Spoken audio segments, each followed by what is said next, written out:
আজকে আপনাদের সামনে আলোচনা করব শ্রীকৃষ্ণের পালক পিতা নন্দ মহারাজ ও মাতা যশোদা রানী সম্পর্কে।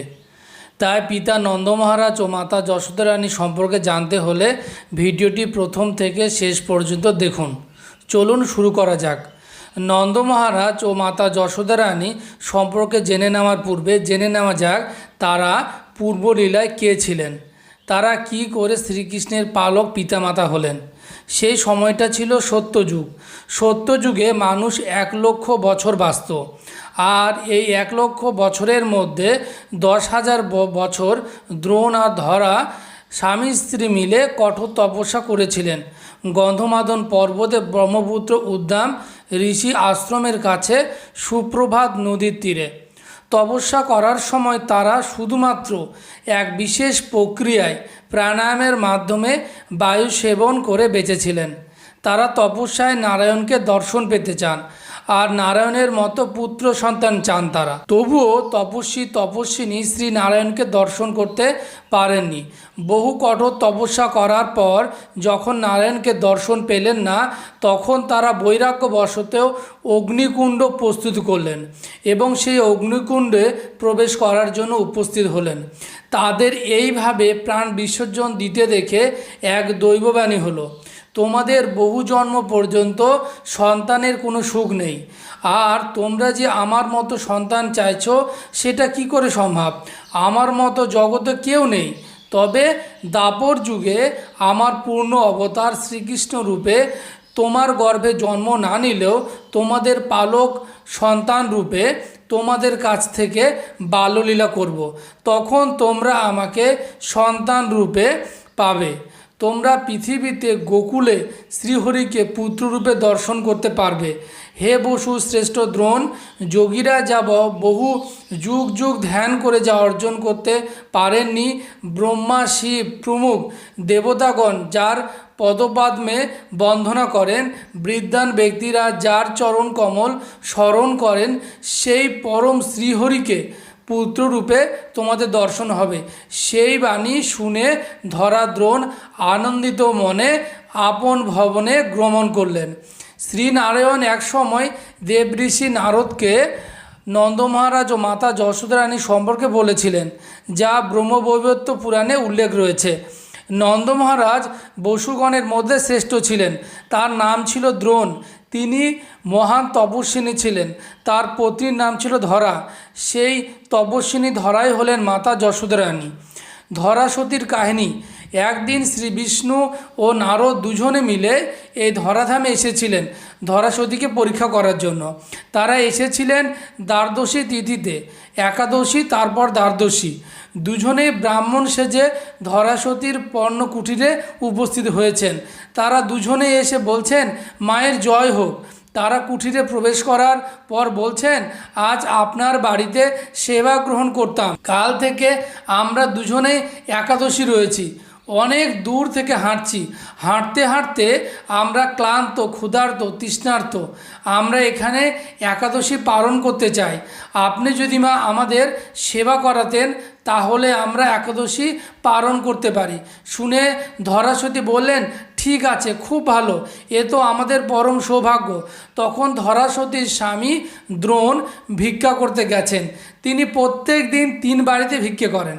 ভিক্ষে করে যা পান সেটা নিয়ে এসে রান্না করে শ্রীহরির পুজো করে প্রসাদ স্বরূপ গ্রহণ করেন। আজ তিনি 3 বারে ভিক্ষা গ্রহণ করে ভিক্ষের ঝোলায় ভরে বাড়ি ফিরে আসছিলেন। ফেরার পথে ভগবানের লীলায় ওই ঝোলার ভিতর ফুটো হয়ে যায়। সেই ফুটো দিয়ে সব চাল পড়ে যায়। দ্রোণ তা বুঝতে পারে না। বাড়ির কাছে এসে দেখে তার ঝোলায় তো কোনো চাল নেই, সব পড়ে গেছে। তিনি বাড়ি ফিরে এসেছেন, এসে দেখেন এইদিকে তো অতিথি বসে আছেন। তিনি বিপদে পড়ে গেলেন, কি করবেন বুঝতে পারছেন না। তিনি একাদশী করেছেন, তিনি পরিশ্রান্ত ক্লান্ত, কি করবেন বুঝতে পারছেন না। তখন ধরা দেবী উপায় না পেয়ে ভিক্ষে করার জন্য বের হলেন। তো ভিক্ষে করতে বের হয়ে ভগবানের লীলার মাধ্যমে কেউ ধরাসতীকে কোনো রকম সাহায্য মানে ভিক্ষে দিল না। তখন কি করবেন বুঝতে পারছেন না। অতিথি মানেই তো নারায়ণ, আর দ্বাদশী দিনে এরা যদি চলে যান তাহলে তো যুগ যুগ ধরে আমরা যে তপস্যা করেছি সব তপস্যা আমাদের বৃথায় চলে যাবে। কোনো দোকান হাট খোলা পেলেন না। নারায়ণ স্বয়ং ছদ্মবেশ ধরে এক বালকের রূপ ধারণ করে এক মুদির সন্ধান দিলেন, যেখানে ছদ্মবেশে স্বয়ং মহাদেব মুদির দোকান খুলে বসেছিলেন। দোকান খুঁজতে খুঁজতে ধরা গিয়ে পৌঁছলেন সেই দোকানে। ধরা সেখানে গিয়ে দোকানদারকে কিছু চাল ডাল ধারে চাইলেন, কিন্তু দোকানদার ধারে চাল ডাল দিতে রাজি হলেন না এবং তিনি বললেন, আমি তো ব্যবসায়ী মানুষ, কোনো কিছুর বিনিময়ে আমি চাল ডাল আপনাকে দিতে পারি। তখন ধরাদেবী বললেন, আমার কাছে তো সেরকম কিছু নেই যা আপনাকে দিতে পারি। তখন দোকানদার বললেন, কে বলেছে আপনার কাছে কিছু নেই? ধরা অবাক হলেন। ধরার নিজের শরীর ব্যতীত তার কাছে কিছুই ছিল না। তখন দোকানদার বললেন, আপনার দক্ষিণ স্তন যদি কেটে আমাকে দিতে পারেন তাহলে আমি আপনাকে চাল ডাল দিতে রাজি আছি। ধরা এই রকম প্রস্তাব মোটেই প্রস্তুতি ছিলেন না। এই রকম প্রস্তাব শুনে তিনি অবাক হলেন, অনেক চিন্তা ভাবনা করলেন। অনেক চিন্তা ভাবনা করে ভাবলেন, এই শরীর তো আমার নয়, স্বয়ং নারায়ণের, আর অতিথি মানে তো নারায়ণ, তাদের সেবা করা মানেই তো নারায়ণের সেবা। এই ভেবে অবশেষে তিনি রাজি হলেন। তার দক্ষিণ স্তন কেটে দোকানদারকে দিলেন আর কাপড়ের উপর কাপড় পেঁচিয়ে সেই স্তনের জায়গাটা আবৃত করে রাখলেন। ধরাদেবী বাড়িতে এসে স্বামীকে সব কথা বললেন। ধরাদেবী ভেবেছিলেন স্বামীকে কথা জানালে তিনি তাকে ত্যাগ করবেন, কিন্তু স্বামী কথা শুনে কাঁদতে লাগলেন। কাঁদতে কাঁদতে বললেন, ধরা তুমি যা করেছ তা অনেক বড় ত্যাগ। আমি কি কারণে তোমায় ত্যাগ করব? আজ তুমি আমাদের দুজনার মহাপাপের হাত থেকে উদ্ধার করেছ, তা না হলে আমাদের সারা জীবনে অর্জিত পুণ্য ধ্বংস হয়ে যেত। তোমার স্থানে আমি থাকলেও এমনটাই করতাম। তোমার মতো এমন স্ত্রী বহু জন্মের ভাগ্যে পাওয়া যায়। এরপর আমাদের দুজনের যদি মৃত্যু হয়ে যায় তবু আমরা শান্তি পাব। তুমি সত্যি দেবী স্বরূপা।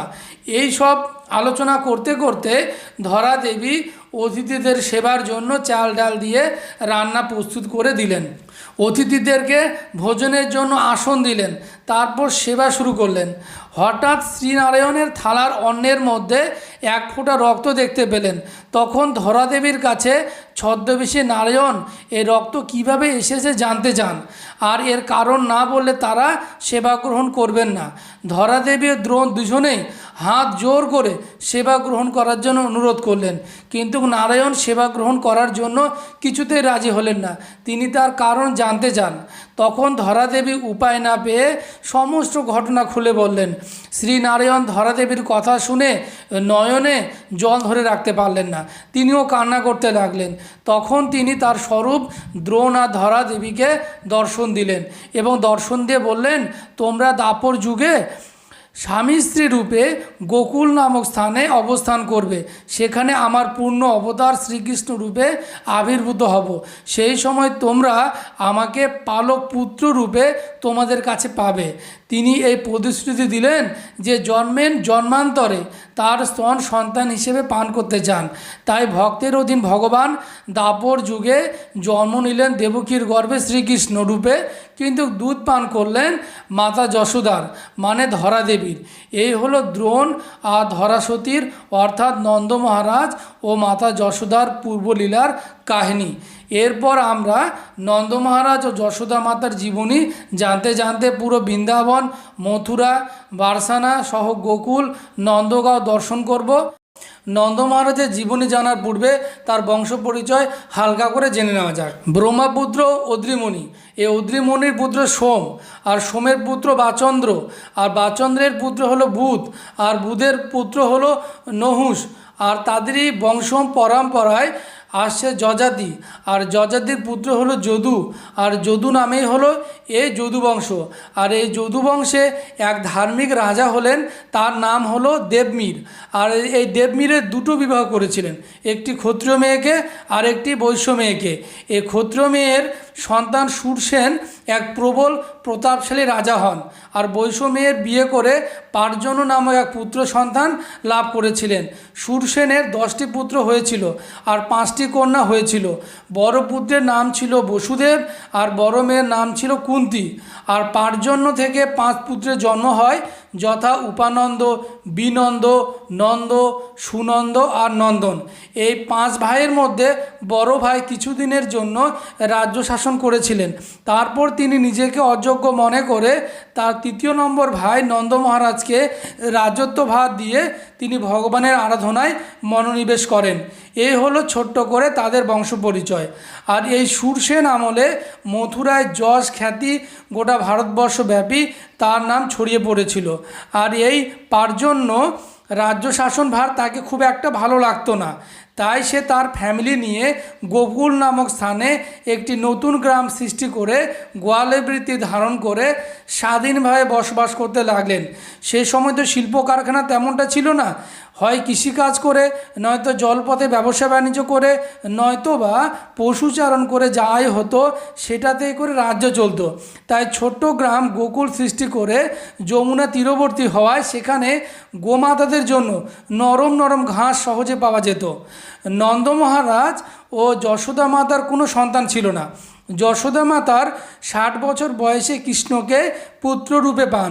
সেই উপলক্ষে নন্দ মহারাজ খুব খুশি হয়ে অনেক কিছু দান করেছিলেন। বেদাজ্ঞ ব্রাহ্মণদের নিমন্ত্রণ করেছিলেন, দেবতা পিতৃপুরুষদের উদ্দেশ্যে পুজো আয়োজন করেছিলেন, ব্রাহ্মণদের অলঙ্কারে ভূষিত করেছিলেন, 20 লক্ষ গাভী দান করেছিলেন, বিভিন্ন রত্ন সামগ্রী দান করেছিলেন, সমস্ত ব্রাহ্মণদের বস্ত্র দান করেছিলেন এবং সোনার কাজ করা বস্তুর দ্বারা আবৃত 7টি তিলের পর্বত দান করেছিলেন। এছাড়া ব্রজ গোপ গোপীদের অলঙ্কার দান করেছিলেন। নন্দ মহারাজ গোকুলকে সুন্দরভাবে সাজিয়েছিলেন বিভিন্ন ধরনের ফুল পতাকা দিয়ে এবং বিভিন্ন ফুলের পতাকা, বস্তুখণ্ড, আম পাতা এবং গাভীদেরকে তিনি মণিমুক্তা দিয়ে সাজিয়েছিলেন। নন্দ মহারাজের কুলদেবী ছিলেন মাতা শীতলা দেবী। সেই সময় দেবীকে খুব ধুমধাম করে পুজো করেছিলেন, সেটাও আপনাদের দর্শন করাবো। গোকুলে নন্দ মহারাজ 2টি স্থানে বসবাস করেছিলেন। প্রথমে এই স্থানে বসবাস করেছিলেন নন্দ মহারাজ ও তার পরিবার। শ্রীকৃষ্ণকে পুত্র হিসেবে পাওয়ার পর কংসের পাঠানো নানান রকম অসুর আর রাক্ষসীরা এই গোকুল অধিবাসীদের অতিষ্ঠ করে তুলেছিল। কংস প্রত্যেক দিন 3টি করে অসুর রাক্ষস পাঠাতেন শ্রীকৃষ্ণকে এবং বলরামকে হত্যা করার জন্য। শ্রীকৃষ্ণ জন্মের 6 দিনের মাথায় তিনি পুতনা নামক রাক্ষসীকে বধ করেছিলেন। 1 মাস বয়সে শকটাসুরকে বধ করেছিলেন। 1 বছর বয়সে তিনি তৃণাবর্তা অসুরকে বধ করেছিলেন। আর এই রকম অবস্থায় শ্রীকৃষ্ণ আর বলরামের প্রাণ সংশয় হয়ে দাঁড়িয়েছিল। এই অবস্থায় নন্দ মহারাজ দেবশিলে বিশ্বকর্মার শরণাপন্ন হন আর দেবশিলে বিশ্বকর্মাকে জানান, আপনি গোকুলের কাছাকাছি শ্রীকৃষ্ণ ও বলরাম যেন নিরাপত্তায় থাকে সেই রকম একটি বাড়ি বানান। নন্দ মহারাজের অনুরোধে দেবশিল্পী বিশ্বকর্মা কংসের আক্রমণ থেকে শ্রীকৃষ্ণ বলরামকে রক্ষা করার জন্য 1 রাতেই গিয়ে গৃহটি নির্মাণ করেন। এই ভবনটির নাম 84 খাম্বা। যারা যারা গুনেছেন তারা কখনো 84 খাম্বা গুনতে পারেননি, কখনো কম হয়েছে, কখনো বেশি হয়ে যায়। এক সময় এক রাজা এটি পরীক্ষা করার জন্য 84টি ঘোড়া এনেছিলেন, সবাইকে একটি করে খাম্বায় বাঁধবে বলে। এটি করতে গিয়ে কখনো ঘোড়া বেশি হয়ে যায়, আবার কখনো খাম্বা বেশি হয়ে যায়। আর তার সঙ্গে সঙ্গে তিনি এখানে একটি বিশাল গোশালা নির্মাণ করেন, যে গোশালায় 9 লক্ষ গোমাতা ছিলেন। এই গোশালাটি 5-7 কিলোমিটার দূর পর্যন্ত বিস্তৃত ছিল। নন্দ মহারাজ দুধের কারবার করে ভালোই বড় শাসক হয়ে উঠেছিলেন। এখানে ছোটবেলা থেকে শ্রীকৃষ্ণ মাতা যশোদা ও নন্দ বাবার সঙ্গে নানা রকম লীলা খেলা করতে থাকেন। মাখন চুরি করা থেকে শুরু করে মাতা যশোদা রানীকে মাটি খাওয়ার বাহানায় বিশ্বরূপ দর্শন করান। নন্দ বাবার কথা গোকুলে সবাই মেনে চলত, সবার আপদে বিপদে তিনি সাহায্য করতেন। আর এখানে মাঝের মধ্যে শ্রীকৃষ্ণকে হত্যা করার জন্য কংস নানান রকম রাক্ষসী পাঠাতেন। কিছু সময় এইরকম চলল। তখন নন্দ মহারাজ বিপদ বুঝে একদিন সকল গোকুলবাসীদের ডেকে বললেন, এখানে থাকা তো আমার পক্ষে সম্ভব নয়, কারণ আমার পুত্ররা এই জায়গায় নিরাপদ থাকতে পারছে না। আমার খুব ভয় হচ্ছে, তাই আপনাদের অনুরোধ করব। আমার দাদা উপানন্দ বলেছেন, কাছে নন্দেশ্বর নামক পাহাড়ে বাস করলে কোনো রাক্ষসী সেই জায়গায় যেতে পারবে না, কারণ একটি ঋষিমুনির অভিশাপে কারণে তারা সেখানে গেলে পাথর হয়ে যাবে। তাই সেখানে কোনো রাক্ষসী যায় না। তাই আমি তোমাদের অনুরোধ করছি, আমার সঙ্গে তোমরাও চলো, সেখানে আমরা একসঙ্গে থাকব এবং একে অপরের সুখে দুঃখে সাথী হয়ে থাকব, একে অপরের সাহায্য করে থাকব। তখন নন্দ মহারাজের কথা শুনে গোটা গোকুলবাসী এই নন্দেশ্বর পাহাড়ে, যেটা এখন নন্দগাঁও নামে পরিচিত, বসবাস করতে লাগলেন। সে সময় এখানে শ্রীকৃষ্ণকে 2 বছর 7 মাস 22 দিনের মাথায় বয়সে নিয়ে আসা হয়েছিল। একবার হয়েছিল কি, কংসের কথায় 4টি রাক্ষস এই নন্দগাঁওয়ের ভিতরে প্রবেশ করেছিলেন। সঙ্গে সঙ্গে তারা পাথরে পরিণত হয়ে যায়। এখনও যদি আপনারা নন্দগাঁওয়ে যান, তবে মাতা যশোদা কুণ্ডের পাশে এই দৈত্যগুলি পাথর অবস্থায় এখনও বর্তমানে রয়েছেন। 4টি দৈত্যর মধ্যে 2টি দৈত্য চুরি হয়ে যায়। হাও বিলাও এখনও পাথর অবস্থায় বর্তমানে রয়েছে। বৃন্দাবনে গোবর্ধনের কোলে ক্ষেতের ফসল তোলার কাজ করছিলেন কিছু ব্রজবাসী কৃষক।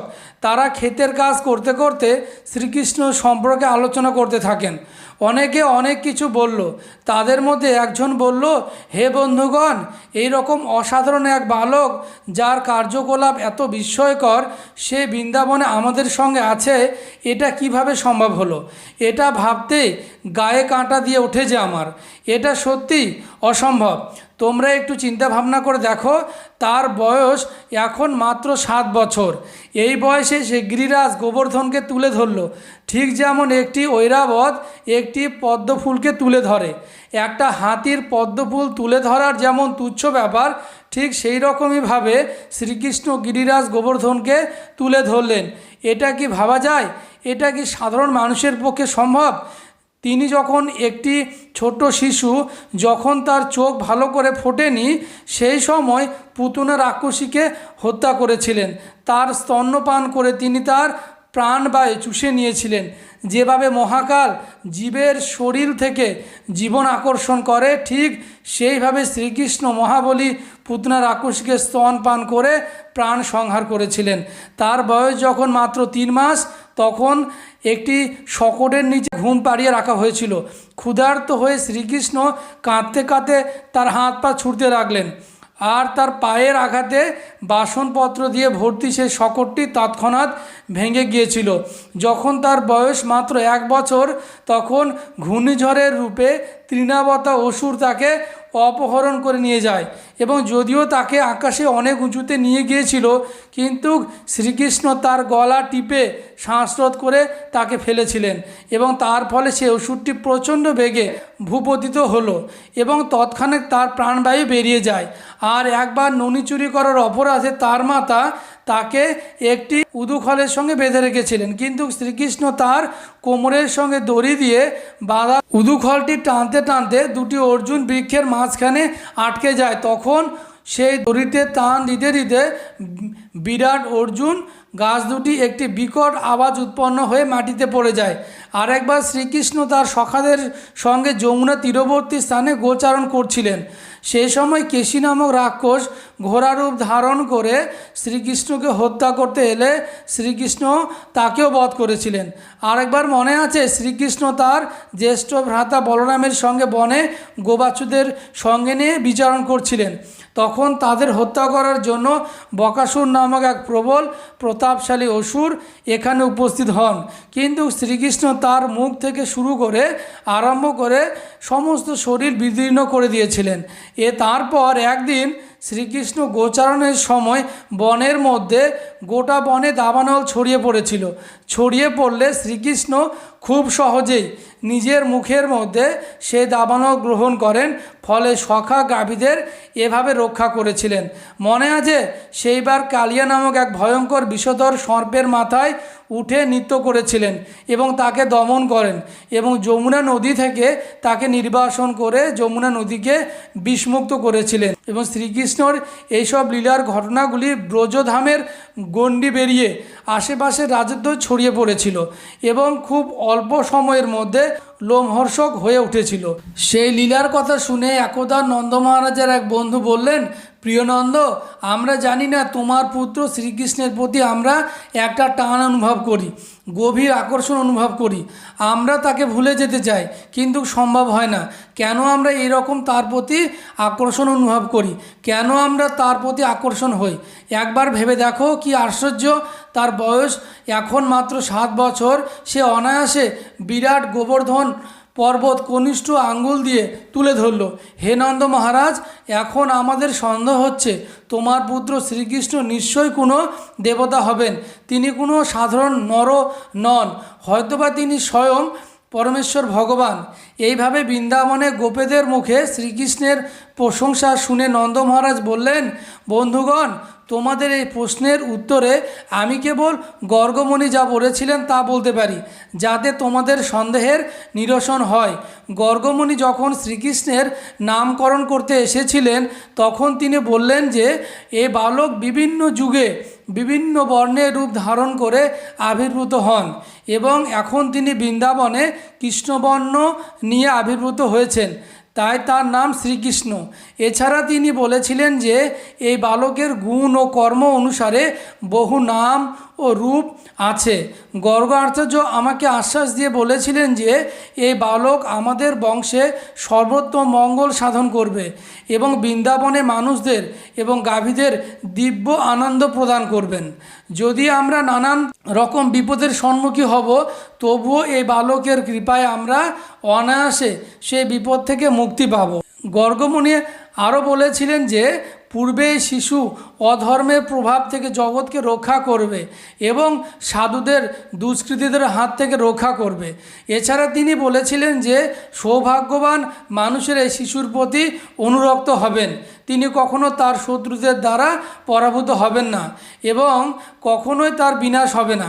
এই শিশুটি ঠিক ভগবান বিষ্ণুর মতো, যিনি সবসময় দেবতাদের সহায়তা করেন এবং তার ফলে তারা কখনো অসুরের দ্বারা পরাভূত হন না। গর্গ আচার্য আরও বলেছিলেন যে আমার এই পুত্রটি ঠিক বিষ্ণুর মতো শ্রী গুণাবলী, কার্যকলাপ এবং ঐশ্বর্য সম্পন্ন হবেন। তাই তার এই সমস্ত আশ্চর্য কার্যকলাপ দেখে আমাদের বিস্ময় প্রকাশ হওয়াই স্বাভাবিক। এই বলে গর্গ আচার্য তার আশ্রমে ফিরে যান এবং সেই থেকে আমরা নিরন্তর এই শিশুটির আশ্চর্য সমস্ত কার্যকলাপ দর্শন করছি। গর্গ আচার্য সিদ্ধান্ত অনুসারে আমি মনে করি যে এই শিশুটি নিশ্চয় স্বয়ং নারায়ণ অথবা নারায়ণের অবতার হবেন। সমস্ত প্রজা বন্ধুগণ গভীর মনোযোগ সহকারে নন্দ মহারাজের মুখে গর্গমুনির বিবরণ শুনলেন। তখন তারা আরও গভীরভাবে শ্রীকৃষ্ণের আশ্চর্য কার্যকলাপ উপলব্ধি করলেন এবং অন্তরে গভীর প্রশান্তি অনুভব করলেন। নন্দ মহারাজের সঙ্গে আলোচনা করার ফলে শ্রীকৃষ্ণের সম্পর্কে সমস্ত সংশয় দূর হয়ে যায়। গোপেরা তখন এ কথাগুলি শ্রবণ করে এবং প্রার্থনা করে বললেন যে হে পরম করুণাময়, সৌন্দর্যময় এবং কৃপাময় শ্রীকৃষ্ণ, আমাদের সর্বদা রক্ষা করুন। রেগে গিয়ে ইন্দ্র যখন প্রচণ্ড ঝড় বৃষ্টি বাড়ি বর্ষণ করেছিলেন, তখন আমাদের প্রতি গভীর সহানুভূতির ফলে পরিবার পরিজন, গাভী এবং আমাদের ধন সম্পত্তি রক্ষা করার জন্য গোবর্ধন পর্বত তুলে ধরেছিলেন। ঠিক যেভাবে একটি শিশু একটি ব্যাঙের ছাতা তুলে ধরে, ঠিক সেভাবেই তিনি আমাদের আশ্চর্যজনকভাবে রক্ষা করেছিলেন। এভাবে নিরন্তর আমাদের উপর এবং আমাদের গাভীদের উপর আপনার কৃপা দৃষ্টি বর্ষণ করুন। এ অপূর্বময় লীলায় শ্রীকৃষ্ণের আশ্রয়ে আমরা যেন শান্তিতে বসবাস করতে পারি। এখন আপনারা দর্শন করছেন নন্দ মহারাজের বাড়ি, যেটা নন্দগাঁওয়ে অবস্থিত। ইনি হলেন নন্দ মহারাজ, আর এই নন্দ মহারাজের পাশে বলরাম, আর বলরামের পাশে শ্রীকৃষ্ণ, আর শ্রীকৃষ্ণর পাশে মাতা যশোদা রানী বিরাজমান। সেটা নন্দ মহারাজ মাতা যশোদা নানান রকম কার্যকলাপের মধ্য দিয়ে অনুভব করতে পারতেন এবং নানান রকম অলৌকিক ঘটনা তাদের সামনে ঘটত, সেগুলির দ্বারা প্রত্যক্ষ করতে পারতেন। এই সব অলৌকিক ঘটনা দেখে তারা মনে মনে ভাবত এই সন্তান সাধারণ সন্তান নয়, কোনো দেবতা হবেন। মহাদেব তো জন্মানোর সঙ্গে সঙ্গে সাক্ষাৎ করতে চলে আসেন। এইদিকে যশোদা মাতা মহাদেবের রূপ দেখে ভয় পেয়ে শ্রীকৃষ্ণকে দর্শন করাতে চান না।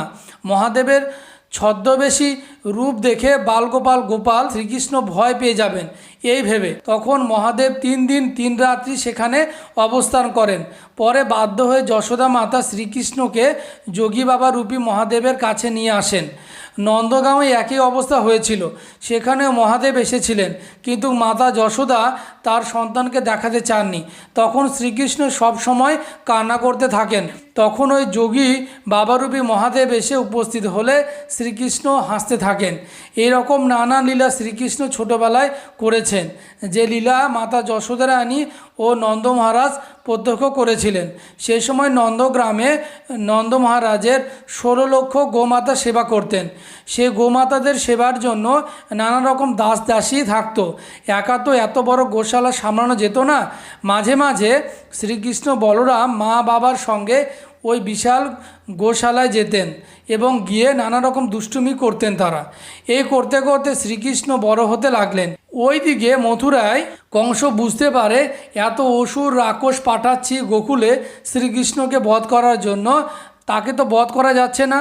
আর এইদিকে স্বয়ং কংস যদি গোকুল আক্রমণ করে শ্রীকৃষ্ণকে হত্যা করে, তাহলে প্রজাদের মধ্যে বিদ্রোহ দেখা দিতে পারে। আর একটা ছোট বালককে হত্যা করতে স্বয়ং কংস এসেছেন, এটা তার কাছে মান ইজ্জতের ব্যাপার। সেই জন্য তিনি অনেক চিন্তা ভাবনা করে একটি রাসযজ্ঞ আয়োজন করেন। সেই রাসযজ্ঞে তিনি কৃষ্ণ বলরামকে আমন্ত্রণ দিয়ে মথুরায় নিয়ে এসে ছলে বলে তাদেরকে হত্যা করবেন। এই ভেবে যজ্ঞের উপলক্ষে অক্রূরকে শ্রীকৃষ্ণ বলরামকে আনার জন্য গোকুলে পাঠালেন। তখন অক্রূর গোকুল থেকে শ্রীকৃষ্ণ বলরামকে মথুরায় নিয়ে আসেন। শ্রীকৃষ্ণ বলরামকে নিয়ে এসে তো শ্রীকৃষ্ণের হাতে মামা কংস বধ হলেন। বন্দি থেকে পিতামাতা বসুদেব দেবকীকে মুক্ত করলেন, তার সঙ্গে সঙ্গে রাজা উগ্রসেনকেও বন্দি দশা থেকে মুক্ত করলেন এবং মথুরায় পুনরায় উগ্রসেন রাজা হলেন। এই অবস্থায় শ্রীকৃষ্ণ বলরাম মথুরায় থেকে গেলেন তার পিতামাতা বসুদেব ও দেবকীর কাছে। আর 2 জন ভাই মিলে রাজার সঙ্গে রাজ্য শাসন করতেন। এইদিকে গোকুলে সবাই ভেবেছিল শ্রীকৃষ্ণ যজ্ঞ সম্পূর্ণ করে আবার ফিরে আসবেন, কিন্তু আর ফিরে আসেন না। মাতা যশোদা আর নন্দ বাবা পাগলের মতো হয়ে গিয়েছিলেন। যশোদা মাতা তো প্রত্যেক দিন শ্রীকৃষ্ণকে নিজের হাতে 8 বার করে খাওয়াতেন। তিনি প্রত্যেক দিন খাবার রান্না করে নন্দগ্রামের গোপ সখাদের বাড়িতে যেতেন আর বলতেন, শ্রীকৃষ্ণ এসেছে নাকি? কেউ উত্তর দেয় না দেখে মাতা যশোদা খুব জোরে জোরে কান্না করতেন আর মথুরার দিকে মুখ করে শ্রীকৃষ্ণ আসবে বলে চেয়ে থাকতেন সর্বদা। নন্দ বাবাও সর্বদা হাসি খুশি মুখ নিয়ে থাকতেন আর সবাইকে সাহায্যের জন্য উদগ্রীব হয়ে থাকতেন। সেই নন্দ মহারাজ এখন চুপচাপ থাকেন, তার মুখে কোনো হাসি নেই, কি যেন গভীর চিন্তায় সর্বদা একা একা থাকতে শুরু করেন। আর সবাইকে বলেন, তোমরা কি বলতে পারো আমার শ্রীকৃষ্ণ কখন আসবে? কেউ উত্তর দেয় না দেখে সে আবার চুপচাপ মাথা নিচু করে দ্রুত গতিতে হাঁটা শুরু করেন। মথুরায় শ্রীকৃষ্ণ থাকা অবস্থায় মাতা যশোদা ও নন্দবাবা ও ব্রজবাসীরা কেমন আছে দেখার জন্য মথুরা থেকে 6 দিনের জন্য শ্রীকৃষ্ণ পাঠিয়েছিলেন অক্রূরকে। অক্রূর এসে দেখেন সবাই শ্রীকৃষ্ণের জন্য বিলাপ করছেন, রোদন করছেন। আর নন্দ মহারাজ আর যশোদা মাতা নিজের ঘরের অক্রূরকে বসিয়ে নন্দ মহারাজ ও নন্দগাঁয়ে সবাই বসে শ্রীকৃষ্ণের সম্পর্কে জানার চেষ্টা করছেন আর রোদন করছেন। যশোদা মাতা যে ঘরে রান্না করতেন সে ঘরে বাসনপত্রে ধুলো পড়ে গেছে, মাকড়সার জাল পড়ে গেছে, ধরে গেছে। কতদিন থেকে যে রান্না হয়নি এটা দেখে অক্রূর মহারাজ কান্না করতে লাগলেন আর ভাবতে লাগলেন শ্রীকৃষ্ণের প্রতি তাদের এত প্রেম, এ কথা ভেবে তিনি বিস্ময় প্রকাশ করতে লাগলেন। এদিকে কংসকে হত্যা করার পরে তার শ্বশুর জরাসন্ধ 5 কোটি সৈন্য নিয়ে অন্যান্য ছোট বড় রাজাদের সঙ্গে নিয়ে মথুরা আক্রমণ করেন। পরপর 16 বার মথুরা আক্রমণ করেছিলেন জরাসন্ধ, প্রত্যেকবারই পরাজিত হন। সেই সময় জরাসন্ধের আক্রমণে মথুরা বিধ্বস্ত হয়ে গিয়েছিল। তখন বাধ্য হয়ে প্রজাদের কথা চিন্তা করে শ্রীকৃষ্ণ মথুরা থেকে 1285 কিলোমিটার দূরে দ্বারকায় প্রজাদের সুরক্ষার জন্য আরব সাগরের তীরে নগর তৈরি করেন। এই নগরটি 153.6 কিলোমিটার পর্যন্ত বিস্তৃত ছিল। সেই সময় শ্রীকৃষ্ণের সঙ্গে সাধারণ ব্রজবাসীরা ব্রজ ছেড়ে দ্বারকায় গিয়েছিলেন, কিন্তু অনেকে এই ব্রজ ছেড়ে যাননি। ঠিক সেই রকম শ্রীকৃষ্ণের সখারা নন্দ মহারাজ, মাতা যশোদা রানী, রাধারানীর পিতামাতা সবাই তারা ব্রজধামে ছিলেন। তখন শ্রীকৃষ্ণের সঙ্গে জরাসন্ধের 70 বার যুদ্ধের পর শ্রীকৃষ্ণ জরাসন্ধকে বধ করেন। এইভাবে ব্রজধাম আবার স্বাভাবিক অবস্থায় ফিরল, কিন্তু শ্রীকৃষ্ণ তার পরিবার দ্বারকায় থেকে গেলেন এবং ব্রজধাম থেকে যারা যারা গিয়েছিলেন তারা সবাই দ্বারকায় থেকে গেলেন। আর এইদিকে নন্দগ্রামে নন্দ মহারাজ আর মাতা যশোদা রানী শ্রীকৃষ্ণের বিরহ জীবন কাটাতে লাগলেন। এই রকম করে অনেক বছর কেটে গেল। কুরুক্ষেত্রে যুদ্ধের সময় একবার মাতা যশোদা নন্দ বাবা গিয়েছিলেন দ্বারকায়। সে সময় খুব বয়স হয়ে গিয়েছিল তাদের। তারা ঠিকমতো চোখে দেখতে পেতেন না, আর ঠিকমতো হাঁটতেও পারতেন না। সে সময় যশোদা মাতার কোলে বসে শ্রীকৃষ্ণ ছোট বালকের মতো সেবা গ্রহণ করেছিলেন। নন্দ বসুদেব পরস্পর আলিঙ্গন করেছিলেন। দেবকী যশোদা পরস্পরের সুখ দুঃখ ভাগ করে নিয়েছিলেন। সে ছিল এক আবেগঘন মুহূর্ত। শ্রীকৃষ্ণ জীবন কথা বলতে আমরা আজ যা বুঝি তা কোনো একটিমাত্র গ্রন্থ থেকে প্রাপ্ত নয়। মহাভারতে কোথাও শ্রীকৃষ্ণের বাল্যলীলার উল্লেখ নেই। শ্রীকৃষ্ণকে মহাভারতের প্রথম পর্বে যে অংশ দেখা যায় দ্রৌপদীর স্বয়ংবর সভায়, তিনি তখন পূর্ণ যুবক। শ্রীকৃষ্ণের বাল্যলীলা থেকে অন্তিম লীলা পর্যন্ত ঘটনাকে একমাত্র একত্রিত করে শ্রীমদ্ ভাগবত। শ্রীকৃষ্ণকে নিয়ে ভাবতে বসলে একটা প্রশ্ন জাগে, সেটা হলো কি হয়েছিল শ্রীকৃষ্ণের পালিতা মাতা যশোদা, পালক পিতা নন্দ মহারাজের? এই উত্তর দেয় শ্রীমদ্ ভাগবত। সেখানে মহাভারতের শ্রীকৃষ্ণকে আবার ফিরিয়ে আনা হয় গোকুলে, বৃন্দাবনে। এরপর আর একবার শ্রীকৃষ্ণ ফিরে এসেছিলেন তার পালিতা মাতা যশোদার কাছে। শ্রীমদ্ ভাগবত মতে তখন যশোদা মাতা শেষ পর্যায়ে। শ্রীকৃষ্ণ এসে দাঁড়ান তার পাশে। যশোদা মাতা জানান তার কৃষ্ণের প্রতি একটি অভিযোগ রয়েছে। শ্রীকৃষ্ণ জানতে চান কি সেই অভিযোগ। মাতা জানান তিনি শ্রীকৃষ্ণের পুনর্বিবাহের সময় উপস্থিত থাকতে পারেননি। শ্রীকৃষ্ণের বিবাহ অনুষ্ঠান দেখতে না পারাটাই তার সবথেকে বড় আক্ষেপের বিষয়। এ কথায় শ্রীকৃষ্ণ বিচলিত হন। তিনি মাতা যশোদাকে কথা দেন যে এ জন্মে তার স্বাদ পূর্ণ না হলেও পরের জন্মে তা অবশ্যই পূর্ণ হবে। তিনি বকুল দেবী হিসেবে জন্মগ্রহণ করবেন এবং নারায়ণের অবতার ভেঙ্কটেশ্বরের বিবাহকে প্রত্যক্ষ করবেন। শ্রীকৃষ্ণের কথায় যশোদা মাতা নিশ্চিন্তে চোখ বুঝেছিলেন কি না জানা নেই, তবে এই কাহিনী যে মাতা পুত্রের মধ্যে এক চিরন্তন আশা নিরাশার কাহিনী, সে বিষয়ে কোনো সন্দেহ নেই। এর আগেই নন্দ মহারাজ গোলকপ্রাপ্ত হন। ধন্যবাদ এতক্ষণ সঙ্গে থাকার জন্য।